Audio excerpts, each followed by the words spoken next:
দল ঘোষণা করেছেন, আর এবার প্রার্থী ঘোষণা।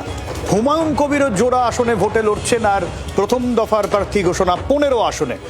আরও 167টি আসনে প্রার্থী ঘোষণা হবে জোটসঙ্গী মিমের সঙ্গে আলোচনার পর।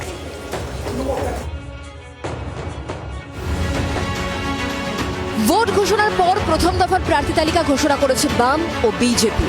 পাহাড়ে অনিত থাপাতের জন্য 3টি আসন ছেড়ে 291টি আসনে প্রার্থীদের নাম জানিয়ে দিয়েছে শাসক দল তৃণমূল। এবার নিজের দলের প্রার্থী ঘোষণা করলেন আম জনতা উন্নয়ন পার্টির চেয়ারম্যান হুমায়ুন কবির। বুধবার 15টি আসনের প্রার্থী তালিকা প্রকাশ করলেন হুমায়ুন। নতুন দল গড়ার পর প্রথম ভোটেই নিজে জোড়া আসন থেকে লড়ছেন। সত্য রেজিনগর মুর্শিদাবাদের আমার হোম সিট। আমি যেখানে 2011-তে সেখানে এমএলএ ছিলাম, সেই সত্য রেজিনগর এবং 74 নওদা, যেখানে TMC Saina Mamtaz MLA existing ছিল, আবার সে পুনরায় টিকিট পেয়েছে, আমি সেখানেও কন্টেস্ট করব। জোট সঙ্গী মিমের সঙ্গে আলোচনার ভিত্তিতে মোট 182টি আসনে প্রার্থী দেবেন হুমায়ুন কবির। আমরা টোটাল 182টি আসনে প্রার্থী দেব।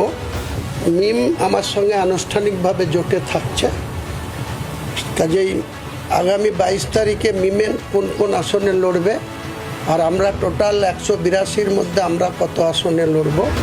ভবানীপুর ও নন্দীগ্রাম রাজ্য রাজনীতির দুই হাই প্রোফাইল কেন্দ্র।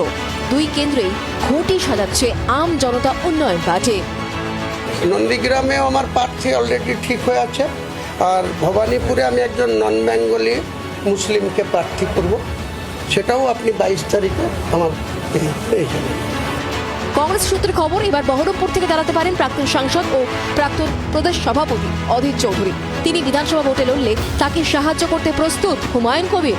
মাগরে আইএসএফের নওশাদ সিদ্দিকীকেও জিততে সাহায্য করতে চান ভরতপুরের বিদায়ী বিধায়ক। হুমায়ুনের দাবি, সিপিএম রাজ্য সম্পাদক মোহাম্মদ সেলিম ভোটে লড়লে তাকেও সব রকমের সাহায্য করবেন তিনি।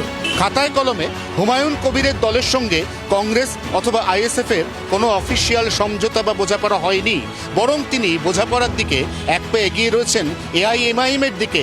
যে দলের রাজ্য শাখা এখনো পর্যন্ত দাবি করছে তারা এবারের বিধানসভা নির্বাচনে কারুর সঙ্গে জোট করেনি, সেই দলের সঙ্গেই আগামী রবিবার জোটের চূড়ান্ত বার্তা হুমায়ুন কবির দিতে চলেছেন, এমনটাই রাজনৈতিক সূত্রে খবর। অতএব কিছুটা জটিলতা এবং কিছুটা ধোঁয়াশার মধ্যেই প্রাথমিক প্রার্থী তালিকা প্রকাশ করলেন আম জনতা উন্নয়ন পার্টির চেয়ারম্যান হুমায়ুন কবির। জি 24 ঘন্টার জন্য ক্যামেরায় নবীনের সঙ্গে অয়ন, কলকাতা। বাংলার আওয়াজ, বাঙালির আবেগ, জি 24 ঘন্টা।